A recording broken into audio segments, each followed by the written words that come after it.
সন্তান কালো হয় আমার স্বামী আমাকে ডিভোর্স দেন। হাসপাতালে সন্তানের মুখ দেখে আমাকে সন্দেহ করছিল। এতটা নিচু মনের মানুষ ছিলেন তিনি সবসময় বলতেন, আমাদের পরিবারের সবাই অনেক ফর্সা এবং তুমিও অনেক ফর্সা, তাহলে এই ছেলে এত কালো হলো কিভাবে? এই বিষাক্ত সন্দেহের আগুনে আরো হাওয়া দিয়েছিল আমার বড় যা। তিলকে তাল বানিয়ে কুচ্ছা রুটিয়ে তিনি আমার সংসারটা ভেঙে ছারখার করে দিয়েছিলেন। শেষ পর্যন্ত কোন রকম পরীক্ষা বা সত্য মিথ্যা যাচাইয়ের সুযোগ না দিয়ে আমাকে ডিভোর্স দিয়ে বাড়ি থেকে বের করে দিয়েছিল এই কুলাঙ্গার স্বামী। আজকে দীর্ঘ 27 বছর পর আমার সেই কালো ছেলে বিসিএস ক্যাডার।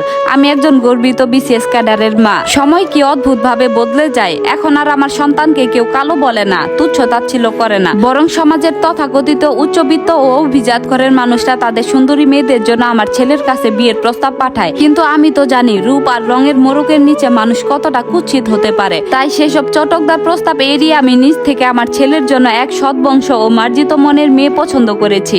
আগামী আগস্ট মাসের 2 তারিখে আমার ছেলের বিয়ে। আমার ছেলের নাম রেখেছিলাম রেদওয়ান খান। সেই চরম অন্যায়ের মুখে দাঁড়িয়েও আমি আমার আত্মমর্যাদা হারাইনি, কিন্তু ছেলের পরিচয় লুকিয়ে রাখিনি। শত কষ্ট হলেও আমাদের ডিভোর্স হয়ে যাওয়ার পরও আমি আমার প্রাক্তন স্বামীর বংশের ধারা বজায় রেখে ছেলের নামের শেষে খান পদবিটা যুক্ত করেছিলাম। তার বাবার নাম ছিল রাসেল খান। হঠাৎ কি মনে করে যেন 27 বছর পর আমার সেই প্রাক্তন স্বামীর ঠিকানায় ছেলের বিয়ের কার্ড পাঠালাম। যে মানুষটা একদিন এক নিষ্পাপ নবজাতককে তার গায়ের রঙের জন্য অস্বীকার করেছিল, সে হয়তো স্বপ্নেও ভাবতে পারবে না যাকে সে ডাস্টবিনে ফেলে দেওয়ার মতো করে ছুঁড়ে ফেলে দিয়েছিল সেই কালো ছেলেটি আজ বিসিএস ক্যাডার। আর সবচেয়ে বড় কথা, সেই ছেলে আজকে পরম ঔদার্যে তাকে নিজের বিয়েতে দাওয়াত পাঠিয়েছে। আজ সকালে পোস্ট অফিসে গিয়ে যখন রাসেল খানের নামে রেজিস্ট্রি চিঠির খামে বিয়ের কার্ডটা বুকিং করলাম, তখন আমার হাত দুটো একবারের জন্য কাঁপেনি, কিন্তু বুকের ভেতর 27 বছরের পুরনো জমাট বাঁধা পাথরটা যেন খানিকটা নড়ে উঠল। 27 বছর আগের সেই বৃষ্টির রাতটার কথা আজও আমার স্পষ্ট মনে আছে। ঢাকা শহরের এক সরকারি হাসপাতালে শুয়েছিলাম আমি। সবেমাত্র একটা নতুন জীবনের জন্ম দিয়েছি। শরীরে প্রচন্ড যন্ত্রণা, কিন্তু সেই শারীরিক কষ্টকে এক মুহূর্তে বাড়িয়ে দিয়েছিল রাসেল আর তার ভাবির মুখের নির্মম কথাগুলো। শিশু রিদওয়ানকে যখন নার্স তোয়ালে পিছিয়ে রাসেল খানের কোলে দিয়েছিল, রাসেলের মুখে কোনো বাবা হওয়ার আনন্দ ছিল না, ছিল এক তীব্র ঘৃণা আর অবিশ্বাস। রাসেল চিৎকার করে বলে উঠেছিল, এ কার বাচ্চা আমার কোলে দিলে? বড় যা পাশ থেকে মুখ বাঁকিয়ে বিষ ঢেলে বলেছিলেন, আমাদের খান পরিবারের সবার গায়ের রং দুধে আলতায় মেশানো, এমনকি বউ নিজেও ফর্সা, তাহলে এই বাচ্চা ততোধিক কুচকুচে কালো হলো কোন গুণে? রাসেলের মতো সুপুরুষের ঘরে এমন সন্তান হতে পারে না। আমি যন্ত্রণায় ছটফট করতে করতে কেঁদে বলেছিলাম, বিশ্বাস করুন, আমার নানা বাড়ির দিকের মানুষের গায়ের রং শ্যামলা ছিল, হয়তো জেনেটিক কারণে বাচ্চা কালো হতেই পারে, আপনারা ডক্টরকে জিজ্ঞেস করুন, প্রয়োজনে টেস্ট করান। কিন্তু অন্ধ সন্দেহ আর কুৎসিত মানসিকতার সামনে বিজ্ঞানের কোনো যুক্তি টেকেনি। রাসেল সেদিন আমার কোনো কথা শোনেনি। হাসপাতাল থেকে ছাড়া পাওয়ার পর আমাকে বাবার বাড়ি পাঠিয়ে দেওয়া হয়, আর তার ঠিক 1 সপ্তাহের মাথায় ডাকযোগে চলে আসে ডিভোর্সের নীল কাগজ। সাথে লেখা ছিল, এই বাচ্চার দায়িত্ব তারা নেবে না। কোলের সেই অবুঝ শিশুকে নিয়ে আমি এক অন্ধকার সাগরে ভেসেছিলাম। মা বাবা মারা গিয়েছিলেন আগেই। ভাইয়ের সংসারে আমি তখন এক বিশাল বোঝা। সমাজে পরিত্যক্তা আর সন্দেহজনক চরিত্রের নারীর তকমা গায়ে মেখে দিন কাটাতে হয়েছে। কত রাত যে না খেয়ে কাটিয়েছি, কত চোখের জল যে রেদওয়ানের গায়ের চাদরে লুকিয়েছি, তার কোনো হিসাব নেই। সেলাইয়ের কাজ করে টিউশনি করে রেদওয়ানকে বড় করেছি। রেদওয়ান যখন ছোট ছিল, স্কুলে অন্য বাচ্চারা যখন তাকে কালচে গায়ের রঙের জন্য খেপাতো, সে কেঁদে কেঁদে বাড়ি ফিরতো আর বলতো, মা, সবাই আমাকে কালো বলে কেন? আমার বাবা কোথায় মা? আমি তাকে জড়িয়ে ধরে বলতাম, বাবা, গায়ের রং দিয়ে মানুষের পরিচয় হয় না, তোমার আসল পরিচয় হবে তোমার যোগ্যতায়। তুমি এমন মানুষ হও যেন একদিন এই রং কিংবা চেহারার বিচার করা মানুষগুলো তোমার যোগ্যতার সামনে মাথা নত করতে বাধ্য হয়।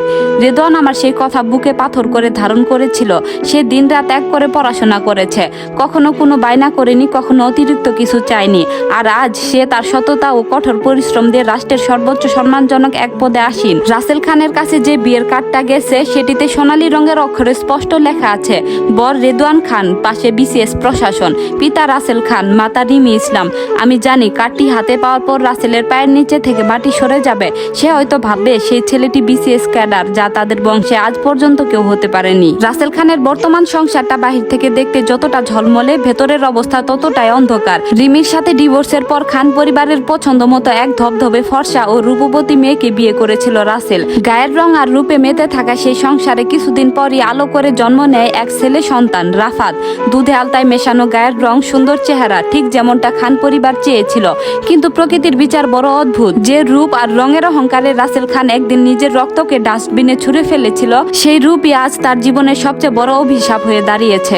আদরে আহ্লাদে আর চেহারার অহংকারে বড় হওয়া রাফাত আজ এক চরম বিপদগামী যুবক। পড়াশোনার পাঠ বহু আগে চুকে গেছে গেছে। এখন সে পুরো দস্তর নেশাখোর। পাড়া মহল্লায় মেয়েদের ইফটিজিং করা, মাতলামি করা আর থানা পুলিশ করা এখন তার নিত্যদিনের কাজ। খান পরিবারের তথাকথিত আভিজাত্য আজ রাফাতের দৈরাত্মে ধূলিসাৎ। আজ দুপুরেও রাসেলের ভাবি মানে বড় যা, যিনি 27 বছর আগে রিমির চরিত্র নিয়ে বিষোদ্গার করেছিলেন, তিনি কান্নাকাটি করছিলেন, কারণ রাফাত নেশার টাকার জন্য তার গলার চেন চুরি করেছে। রাসেলের ফর্সা সুপুরুষ চেহারার পেছনে আজ কেবল একজন ব্যর্থ, অসহায় আর অপমানিত বাবার চেহারা স্পষ্ট।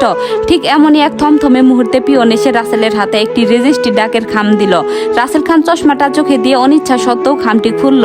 ভেতরে একটি সুদৃশ্য সোনালী হরফে ছাপা বিয়ের কার্ড। কার্ডের উপর চোখ পড়তে রাসেলের বুকের ভেতরটা ছেদ করে উঠল। তার হাত দুটো কাঁপতে শুরু করলো অজান্তেই। কার্ডে লেখা বর রেদওয়ান খান, পাশে লেখা বিসিএস প্রশাসন, পিতা রাসেল খান, মাতা রিমি ইসলাম। পাশে বড় বড় অক্ষরে লেখা আগস্ট মাসের 2 তারিখে বিবাহ অনুষ্ঠান। রাসেলের হাত থেকে কার্ডটি মেঝেতে পড়ে গেল। বিসিএস প্রশাসন, বিসিএস ক্যাডার, যে পদবি আর যোগ্যতার স্বপ্ন খান পরিবারের বিগত 3 প্রজন্ম কেউ ছুঁতে পারেনি, সেই অর্জনের চূড়ায় আজ বসে আছে তার ফেলে দেওয়া সেই কালো ছেলেটি। মেঝে থেকে কার্ডটি তুলে নিলেন রাসেলের সেই বড় ভাবি। কার্ডের উপর চোখ বুলিয়ে তার মুখের রং ফ্যাকাশে হয়ে গেল। যে মুখে একদিন বিষের নদী বইত, সেই মুখ আজ এক মুহূর্তে স্থবির হয়ে গেল। বড় যা তোতলাতে তোতলাতে বললেন, এ তো রিমির ছেলে রেদওয়ান, বিসিএস ক্যাডার।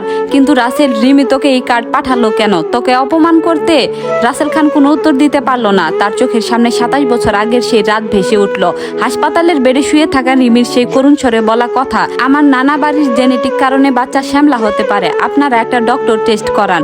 আজ রাসেলের কানে বজ্রপাতের মতো বাজতে লাগলো। বিজ্ঞানের সহজ সত্যকে অস্বীকার করে অন্ধ অহংকারে সে যাকে তাড়িয়ে দিয়েছিল, সেই ছেলে আজ নিজের যোগ্যতায় রাষ্ট্রের সর্বোচ্চ পদে আসীন। আর তার কোল আলো করে আসা ফর্সা ছেলেটি আজ নেশার ঘাটে নিজের জীবন বিকিয়ে দিয়েছে।